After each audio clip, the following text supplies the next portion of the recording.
You know that there are people in your world right now that they're waiting.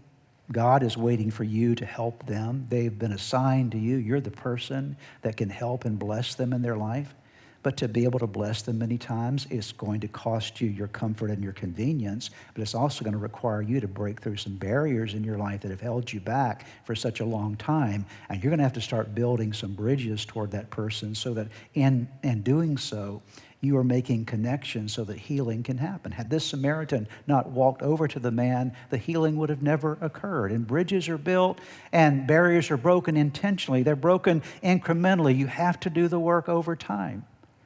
There's a person in my life right now that I'm building a relationship with. Out of another situation that I'm in, he doesn't know I'm a pastor right now. Thank God. He doesn't know I'm a pastor, okay? I haven't told him I'm a pastor. He doesn't know I'm a pastor. I don't want him to know I'm a pastor because everybody gets weird when they know you're a pastor, okay? It's really weird, okay? So it's like I've had people almost burn their pants off because they're smoking a cigarette. They find I'm a pastor. They stuff it in their pocket like smoke's coming out of their pocket. It's like, go ahead and take the cigarette. I saw it. It's okay. It's not going to send you to hell. You might get to heaven faster, but you're not going to go to hell, okay? Please don't burn yourself up, okay? But people do really weird things when they know you're a pastor, so he doesn't know I'm a pastor. But what I'm doing is little by little, every time I have the opportunity to be around him, I'll spend a little time with him. I spend about 20 or 30 minutes with him this week and just talking about things he wants to talk about. You know why? Because I'm building a bridge.